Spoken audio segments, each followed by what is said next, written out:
It's the Digital Babble with your host, Flipper.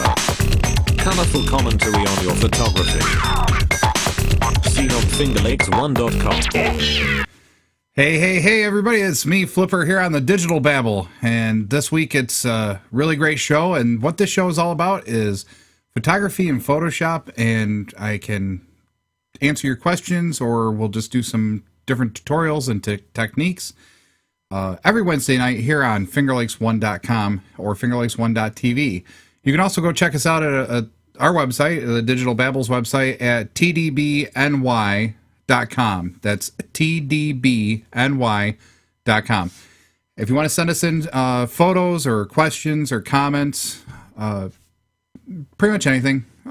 If you send in your photos, please at least put a description of what the photo is supposed to be.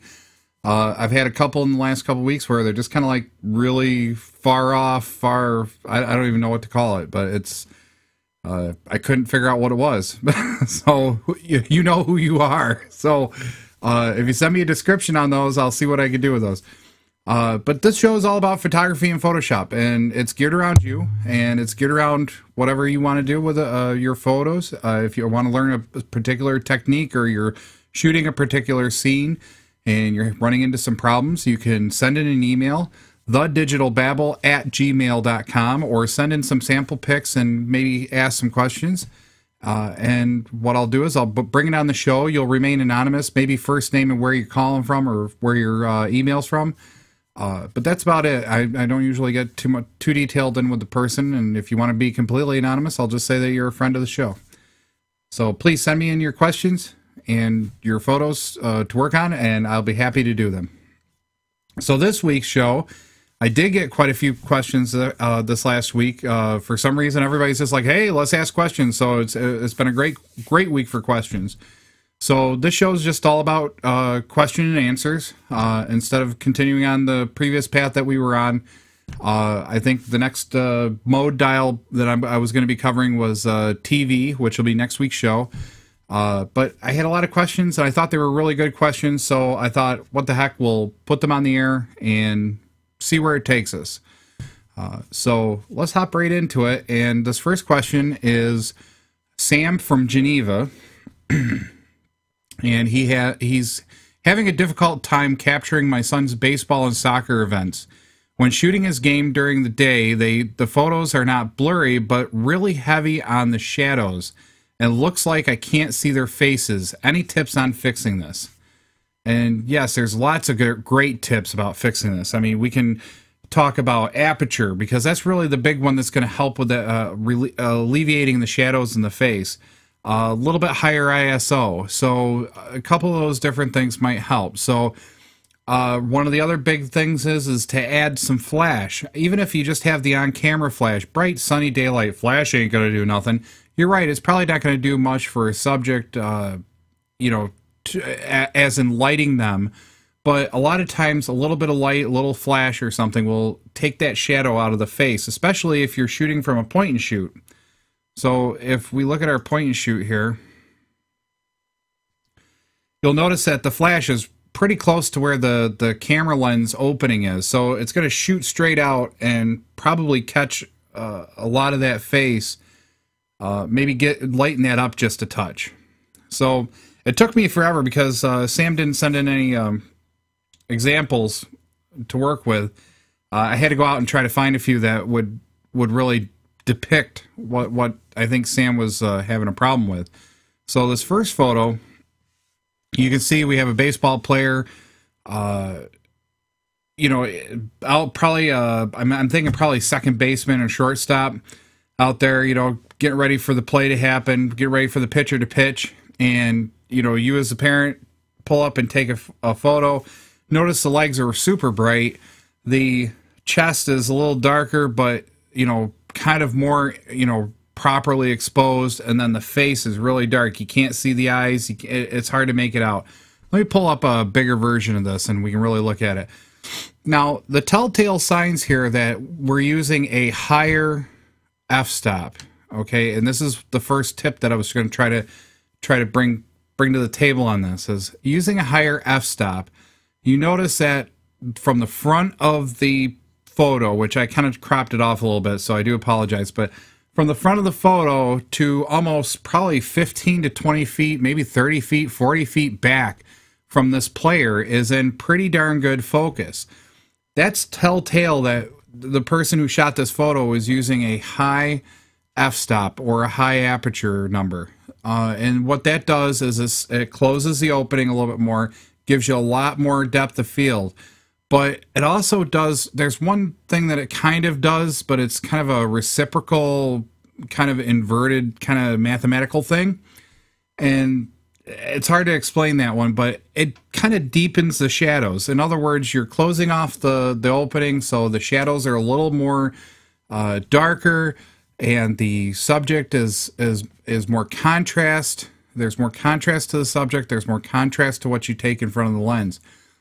And that is what I think has happened here. You can see right here we have, you know, the face is fairly dark, the eyes are dark, the nose is dark, you can't really see the person as well as you'd like to. And then the other telltale sign is highlights are extremely blown out compared to the standard exposure for everything else. So that's really a good sign. And then, you know, of course, the depth of field. I mean, from the very bottom till right about here is pretty good in focus. I mean, probably that's a good probably 30 feet, you know, if I can draw 30 feet here. You know, 30 feet of depth of field. Best suggestion I can give. So best suggestions I can give with this is to lower the aperture to allow more light in from the shadows. So like saying that this was shot at f11 or f16, maybe drop it down to f4, f5. If you got even something a little bit further, like f2.8, and then just make sure that you're zoomed out and you're focused on the subject that you want in perfect sharpness. If you happen not to get the fence in perfect focus, who cares? I mean, the fence in this photo really is more detracting than it is anything. Really just getting the subject into focus was really what we were kind of looking for. So first tip, lower aperture as low as you can possibly stand it or go with it, and let the camera do the work on figuring out the shutter speed. You got a lot more room on shutter speed than you do on aperture anyway for adjustments. So playing with the aperture is probably the easiest and the best thing to do. Up your ISO maybe just a touch. I wouldn't go too hog wild. I wouldn't go like, you know, if it's a bright sunny day out, you probably don't have to go much over 400 ISO to try to get those shadows out of the face. But again, if you're doing a combination of aperture and ISO, you're probably going to overcook your situation. You're going to overdo the fix here. So that would be something I would be aware of, and I'd really definitely, you know, a pinch will do you. You know, really a dab will do you in this. I really think by the end of the day it'll be, you know, just a little bit. And then, of course, add the flash. So if you take and you add your flash, even outside in an open field, you add the flash. It just happens to put a little directional light coming from the camera onto your subject, whatever that subject may be. And it would probably help a little bit. It might not help a lot depending on what size flash you got. If you're using the on-camera flash, probably ain't going to help too much. But it's always possible it could help some. Another thing you can do is they make external flashes. You can get an external flash with a light modifier, so you can aim directly at whatever you're shooting at. They have like these. I'm trying to remember how to describe it. I have it in my head here, and it's kind of like a magnifying glass that fits on the end of your flash head for your external flash. Basically extending the reach by several feet. I think it's like 15 to 20 feet of extension of usable flash, and that's what's really neat about that. So, you know, you could easily extend your flash out into the field with that type of modifier. Standard flash gun, you could probably extend your flash quite a bit anyway. But that's definitely one of the tips. So add some flash for fill lighting to take the shadows out of the eyes, out of the underneath the brim of the hat. Open up the aperture quite a bit, and give it a little oomph. So you get a little more opening to the lens, you're going to get more light in, so less light is needed to fill in those shadows. So that's really a good tip. Keep your aperture small, f2.8, f3.6, f4, f5, somewhere around there. I would never get too high on my f-stops when I'm trying to shoot like a sporting event, only because typically you're not looking for the whole field to be perfectly and sharp. You're only looking for just this player. You're only looking for the one person or the two people that are doing something. Maybe two football players are going to collide. You want just those two people in focus. So that's a good tip to keep in mind too. Is lower aperture, a lot more light in, increase the ISO ever so slightly, dabble do you, and then add a fill light or a fill flash, and that'll give you some nice results. And then one of the resulting photos was something like this. You could telltale signs like that. Well, let me pull up the bigger one because you can see more with that. Okay, so here's the bigger one of this kind of better photo.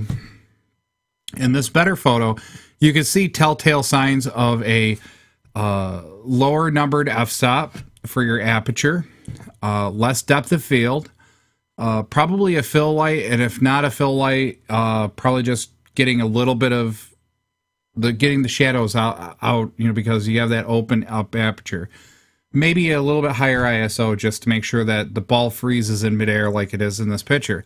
You could tell that the f-stop is fairly low because the ball, who has probably just left this pitcher's hand, is still in perfect, or not in perfect focus, is blurred out. So it's only maybe a few feet away from the pitcher, and it's already blurred. And you'll notice behind the pitcher, there's nothing really in sharp tack focus. The only thing that's really sharp tack is the pitcher himself, and then that's it. And that's the telltale sign to, a low aperture number, f2.8, f3, f4, f5, somewhere in that range. And that really does open up the shadows right here. I mean, you can see the person's eyes, you can see the expression on their face. They got tone. It's not hidden in shadows. They're not completely darkened out where you can't see them. The colors are about right. And then over here you can tell that, low numbered aperture or wide opening. You got a nice blurred out ball, nice sharp person, but then the background is all blurry out here. So that's really the result of doing those things. So let's see. I think we got one more question here. I got to find it here. There we go. Question number 2.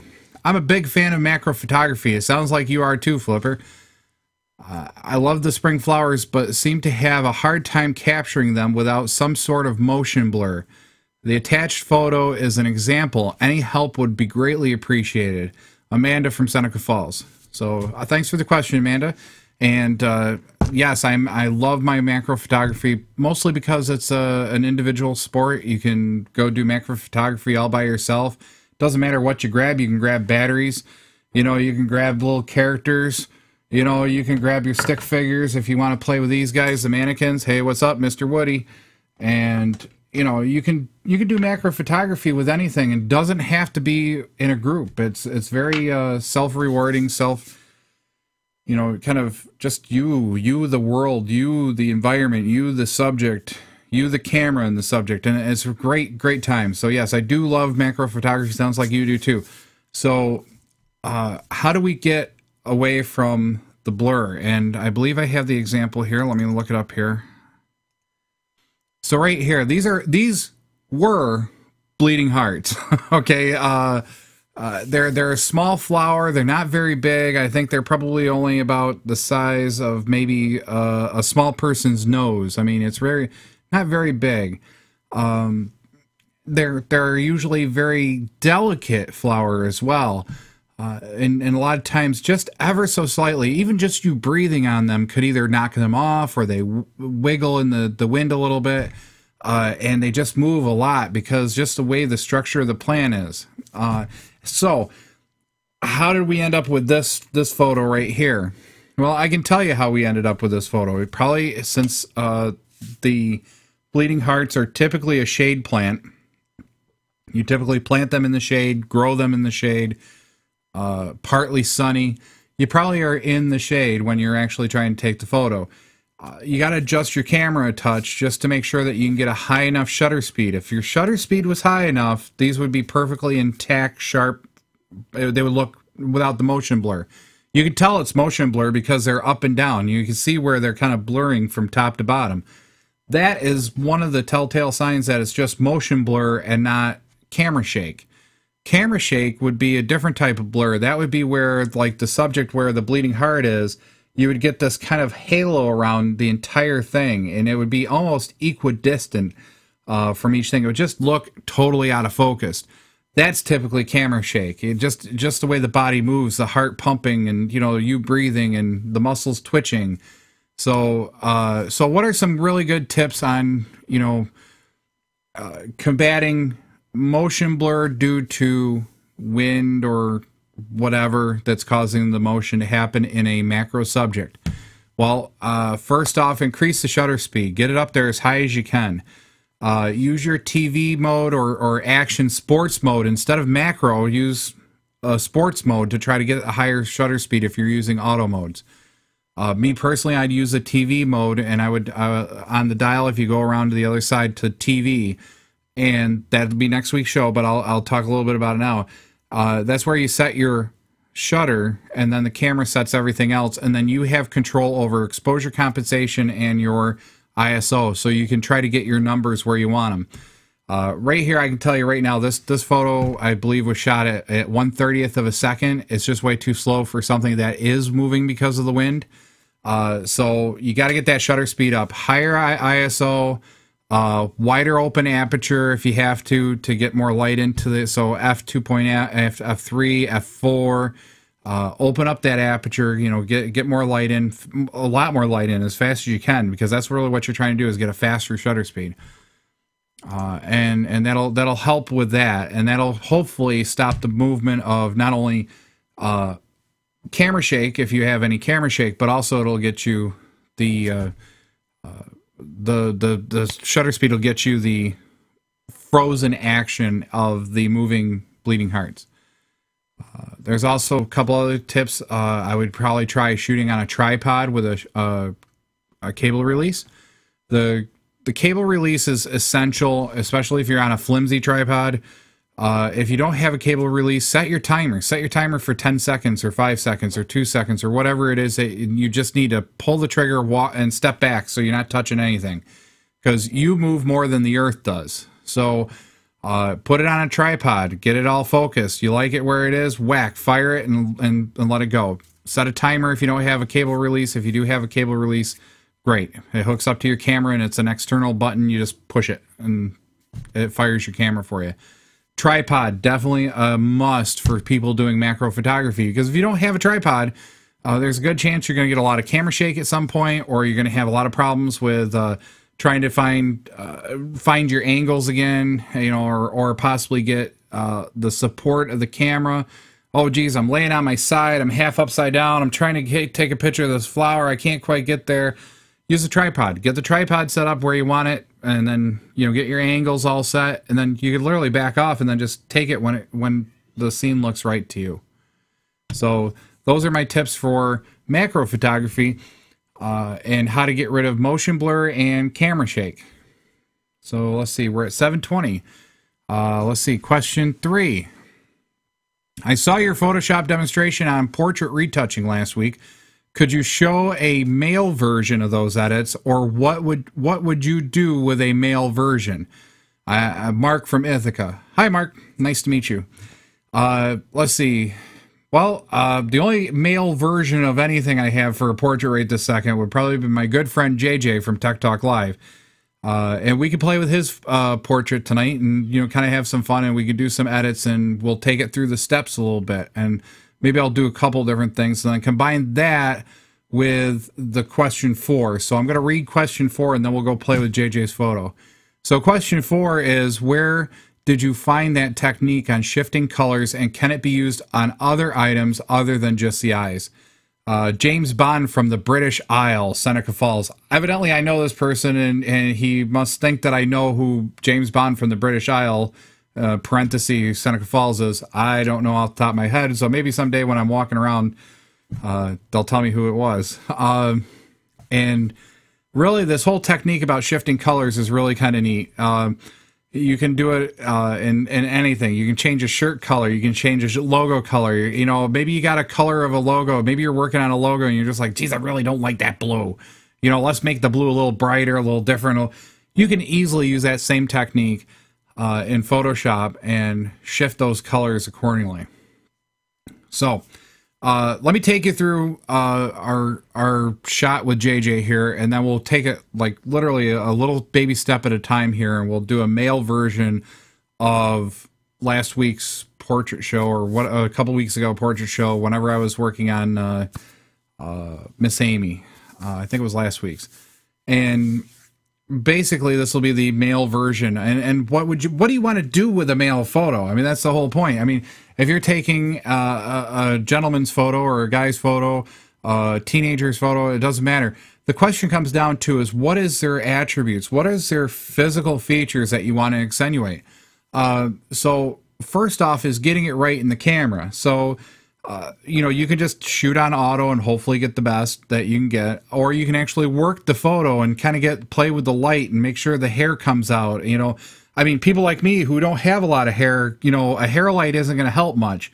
Now, somebody who has a full head of hair, who might blend into the shadows in the back more so, might have a better time having a hair light. And, you know, like a hair light right here shining, or well, like this, I got a hair light right here, you know, you can see the highlight on my head. If I had more hair, I know that's kind of funny, isn't it? If I had more hair, the hair light would actually highlight those strands of hair, and you would get a sheen off the hair, thus then kind of giving you kind of a cradling effect or a shaping effect to the head. That way you get more of a three-dimensional feel for the photo. So that's kind of the neat thing about a hair light. Now you can use just a regular old fluorescent light above somebody, and then use an off-camera flash to get the main fill. That can work very nicely. Or you can actually just hope for the best and just shoot. Now, my friend JJ, he's got black hair, so let's see. Here's JJ. Hi, JJ. And you know, one of the downsides to this photo was I shot JJ in a green shirt on a green background. So it's going to be more difficult for me to cut him out of this photo and put him in other things that I might want him to be in. Like maybe if we have the Talking Heads series, I'd have to really work on trying to separate his head and shoulder part here from the shoulders up. Because you're going to have a couple different areas that it's going to blend in. It's going to blend in really nice here. It's going to blend in really nice here. It's going to be very difficult to get a clean edge when selecting him right in that area. So, making a few adjustments here and kind of looking at this and seeing what I would want to do. What are some of the features of JJ that I would want to accentuate? One, he has these wonderful blue eyes. I'm definitely going to do some eye treatment to him. Two, we could try to take a clone brush or a clone stamp brush or something and try to layer over top his thinning hair. Sorry, JJ. His thinning hair on top, maybe just kind of thicken it up a little bit. Or we could just take a grass brush and maybe just add some short strands of black random hair to try to thicken his hair up. It's almost going to be like that little commercial where they take the little poofy thing and kind of go over the bald guy's head, and it kind of sticks to his hair that's already there and darkens it up, makes it look like he has a full head of hair. We could do the same thing with this. So maybe we'll start with those two kind of treatments. So there we go. So we're going to take and try to clean up the hair a little bit. We're going to extenuate and bring out, I sound like Porky Pig all of a sudden. I'm going to bring out the eyes, make those blue eyes kind of very nice. And then I think the other thing we're going to do is we're going to change his shirt color. So that way we can show that color changing technique and just pop them in and pop it out and be done with it. So let's get right into Photoshop and we'll take a look at this and see what we can do here. So here's my good buddy JJ. Hi JJ. And first off, I'm going to zoom in and I'm going to do some basic cleanup. I'm going to just take a healing brush and make sure that he doesn't have any blemishes. that might be detracting from the shot. I don't see anything here too bad. Maybe a couple clicks here and there just to get rid of a couple really bad freckles. Yeah, I think we're good. I think we're good. Now we can take in... Oh, no, there's one. I knew I had one here. You know, you see something when you're zoomed out, you'll see something. But then when you zoom in, you lose it. So it's always a good thing to, you know, double check your photo before you say, yeah, I'm good. So I'm just going to kind of bring it in. Now notice JJ does have like a bit of a scruff. I think what we can do here is we can make the scruff kind of really rough looking, kind of give him more of a gruffy kind of manly look. Oh, you know, so let's go have some fun here. So we're going to make a copy of the background layer.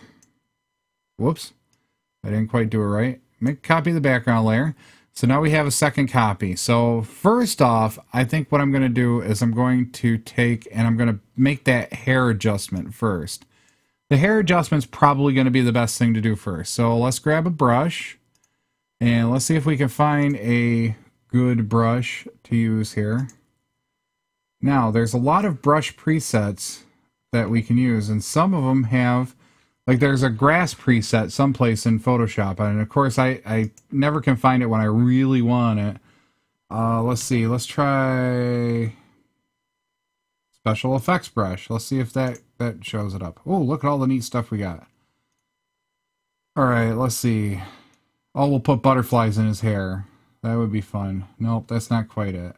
Let's see, let's try one more here. Let's try assorted brushes. Circles, X's. Let's see if we got some grass here someplace. Actually, some of these might work. There we go. This one, texture 4 will work. So we're going to grab texture 4, and then what we're going to do is we're going to just basically take it as is. We're going to grab probably a dark color. I'm not going to go completely black because I really don't think completely black will fit. So what we're going to do is make a new layer, and we're just going to kind of fill in his hair here.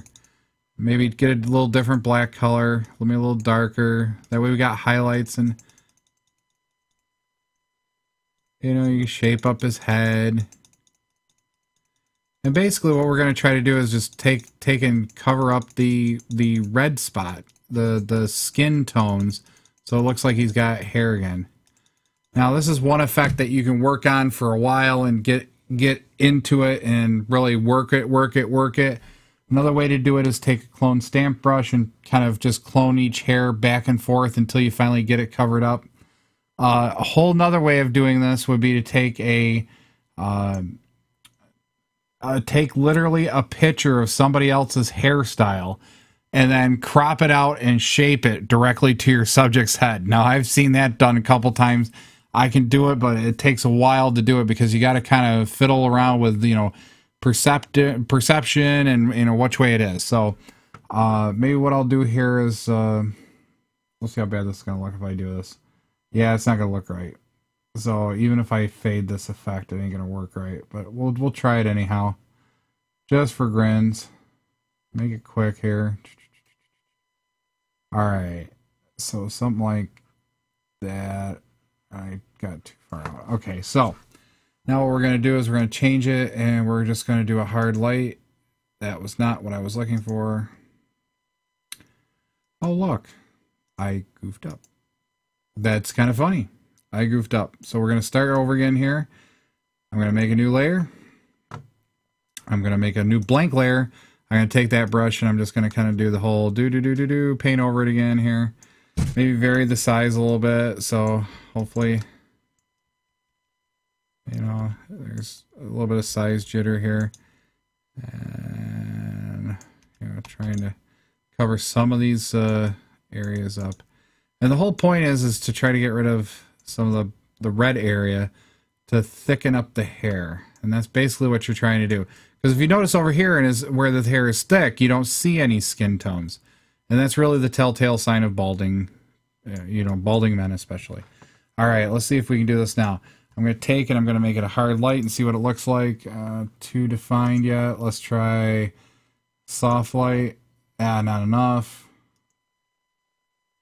Multiply might work if I blur it. All right, we're going to go multiply, and then I'm going to blur this layer. So we're going to go filter, and we're going to go blur, and we're going to Gaussian blur it. Now, the reason why I'm doing this is so that hopefully the texture will then blur out enough to where I'm happy with the effect, and you get some of the original hair back. There we go. So now, once you back off from seeing the effect, you can see now JJ's got more of a full head of hair. I didn't do this as good as I should have, but at least, you know, you can get the idea of what you could do with this. And more or less what you're trying to do is darken up those skin tones so the hair blends in. Now, if this was a blonde man, you know, we would have a different challenge. Instead of, you know, darkening the whole area, you would actually be darkening just certain areas, like right around the roots or right around the area where you can see right directly to the skin. The other thing is you would use a lighter color. You wouldn't use black. You would try to meet the skin tones. So right now we have JJ with a little more hair. All right, so we've done that in a sense. Such a weird technique too. All right, so now what I'm going to do is I'm going to go back down on this background layer. I'm going to grab JJ's eyes. Hi, JJ. We're going to cut your eyes out. Don't be afraid. I'm a doctor. Dr. Phil's in the house. So there's one. I'm going to hold the shift key, and I'm going to poly select polygon selection tool, the next one.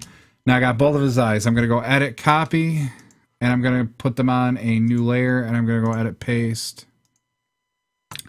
Now if I get rid of the background layers, you'll notice all I'm working with right now, or all I can see, is the hair layer that I worked on, and then the eyes. So I'm going to get rid of the hair layer. I'm going to just literally now work on the eyes. I notice that JJ's eyes are very blue. Let's make an adjustment just to this area. So let's go image, adjustment, and hue and saturation. And we're going to take and just do the blues and see if we can't saturate those right out. Nice. Not quite blue. They're probably a little more cyan. So let's grab cyan, maybe till we, oh, well, still not quite there. Let's go the other way. Magentas. Wow. Okay, forget it. Let's cancel it out, and we'll try just doing image adjustment, and we'll just bring the whole spectrum up in saturation, see if we can't get where we want. Blue. We'll go more of an ice blue. That'll work. Darken them up just a touch. There we go. So there's JJ's eyes, nice dark blue. Now what we're going to do is we're going to now take and bring the background layer back. Notice now we got the raccoon look. He looks kind of funny. This is kind of fun working on JJ's photos instead of my photos all the time. Okay, so I'm going to basically put in a layer mask on the eye layer. And I'm going to take a dark brush, or black brush, really. Black brush would be best. And I'm going to go grab a real brush instead of this pattern brush. So let's fix our pattern brush and get it back to just a standard brush here, which of course we don't have one loaded. So let's go load the basic brushes back. And we're just going to grab one that's soft. And then bring it in here. I'm going to make it a little bit bigger. And we're just going to take and start erasing or masking out those eyes until we get to where it looks right. So get rid of the red out of the eye, get rid of the red in the tone. Now notice I'm just bringing back, just get rid of everything but the eye. Now you can work backwards too. Saying I goofed this up and I overdid it. So I can always invert this or paint with white just over the pupil area and just bring in those tones. Now saying this isn't good enough for you, which I've heard a couple people say to me in the past, is I don't like that edit. It just doesn't do enough for me. Okay, fine. We make a new layer. Pick the color that you want. So grab a color, your color swatches, which of course I don't have mine up. So we'll have to do it over here. So pick a color. I don't care what color it is. I mean, they could be blue. They could be bright green. I don't care. Bright green, dark green, green. And then just paint the color of his eye. Just like this. Nice little U shape here in his photo. Don't get in the white too much. Now, just take this layer and go color. Notice they're really hot green now. Oh my God, alien looking. Whoops. Color, where'd it go? Color, okay? Maybe the effect's just a bit too much. You can dial it in by changing the opacity. So we know his blue eyes are there, and we just want to bring just a touch of color into it, not too much. So there you go, very subtle. So without the green, with the green, without the green, with the green. Maybe we'll make it a little more so it's obvious. So 20% opacity. Without the green, with the green, without the green, with the green. All right, so we back it off. Boy, the eyes match the shirt almost. So let's give him back his hair. We gave him back his eyes. So now the question is what can we, now what's the next thing that we could do that would enhance this photo? Well, we could always do a color shift on his clothing. Maybe we don't like him in green. Maybe we like him in, I don't know, red. So what we can do is we can get a composite now. So Control-Alt-Shift-E will give you a brand new layer. It's everything merged together, all your edits. So now no matter what happens below this, you still got it. Whatever happens above it is what you're working on. So right now I'm going to take and I'm going to do a hue and saturation adjustment, okay? And literally all I'm going to do is I'm going to take and I'm going to shift the color to wherever I want the color. Now don't pay attention to him or his eyes. Let's just find a color that we're happy with. Maybe a brownish color. That might be fun. Maybe a little higher saturation. Brownish red, almost earth tony. There you go. Maybe a little darker just for gins. That looks good. So literally now I've totally made him into a Martian. So what I'm going to do is go into the mask area here. So right next to any adjustment layer, there's a white area that's usually the masks. So now what we can do is we can paint with the mask black on here. I would take a big brush just to, or we can invert it and we can bring it back the other way. So let's invert it. We'll invert the mask and then we'll bring it back. So Control-I on the mask. Okay, notice now it hides everything. What we can then do is paint with white where we want the color to come back. Now you just paint just his shirt. And you'll see me painting horribly here. And I'm not going to get right out to the edges and clean it up here because I'm running out of time. But I'm going to do this real quick. So, oh, there's purple skin. Now you could also mask this out by, selecting it as a polygon selection. You could do a couple different ways actually. Okay, let me clean this up just a touch here, since I'm going to zoom in and just be like zoop, zoop, zoop, zoop. Got a little bit of the green back there. Oh well, too bad. Close enough. Quick edits. Whoops. Way too quick edits, evidently. I went way too fast there. So we put the green back, and now we got put the red back. So notice now, with any luck, and if you do this slow enough and careful enough, you can easily make it look real. Look convincing. And that's really the key here is making something look convincing. Like he was really wearing a brown shirt. He really does have that much hair. He really does have those green eyes. So that's how you do your color shift.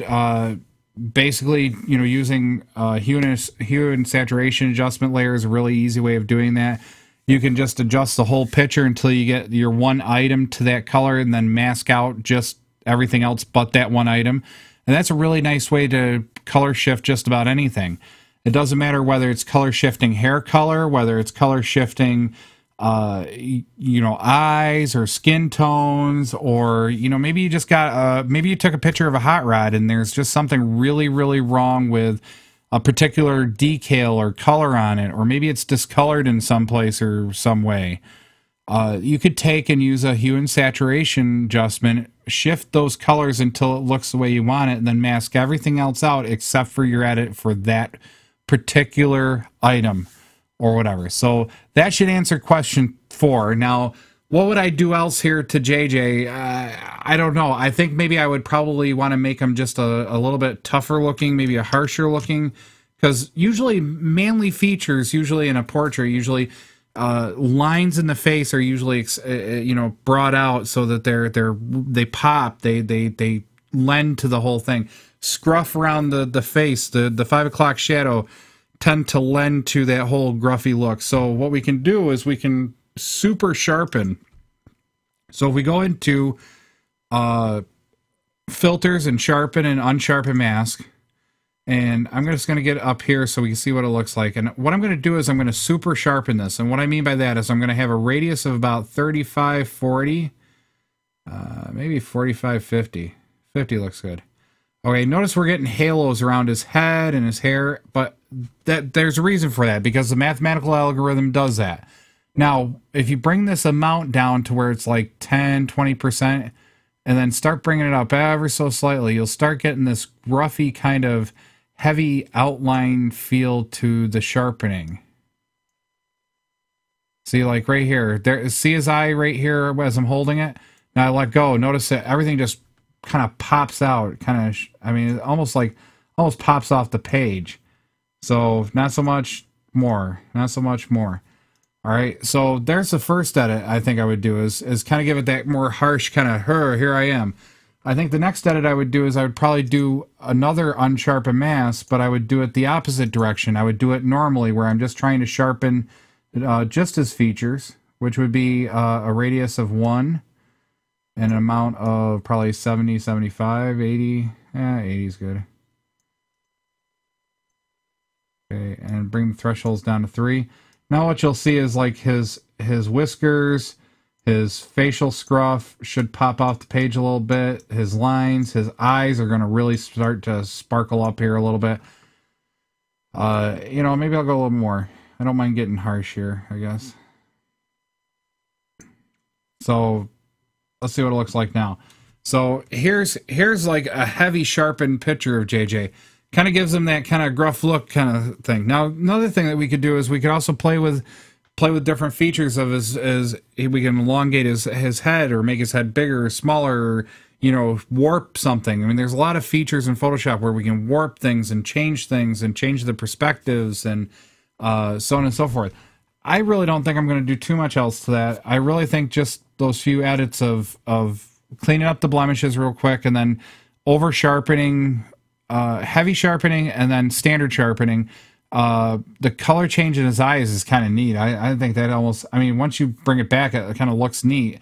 Bring it up too close, it looks fake as heck. But, you know, maybe some other things that you might want to consider is maybe color shifting his skin tones. His skin tones, he's way too red in places. So why don't we do that? We'll try to correct some skin tones through hue and saturation.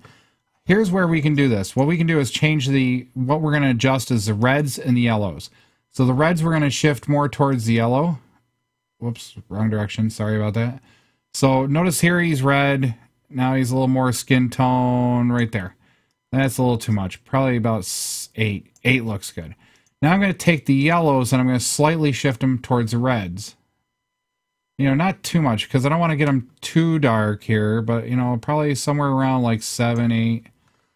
Now, I can go back to the reds and I can go, okay, I want a little more saturation, a little less saturation. So I can play with the skin tones of you know, the reds. So maybe I'm going to boost them just ever so slightly. Then I'm going to go in the yellows and do the same thing. Do I want them less? Do I want them more? I'm going to probably want them more, because I want to blend them in with the reds so that they look fairly natural. So probably about +9. That looks good. Yeah, that looks really good. All right, so JJ is now fixed here with the color tones. Whoops. I'm going to back it up here. Let's see here. What else do we want to do here real quick that we can do?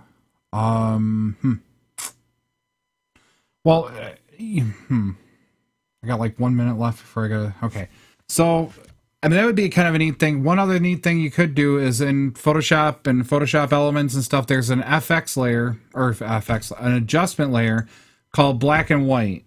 Okay, and now this can get quite interesting as well. You can tint it, so you put it into a standard color, and then you start playing with your reds, your yellows to make what part of the photo you want lighter and darker.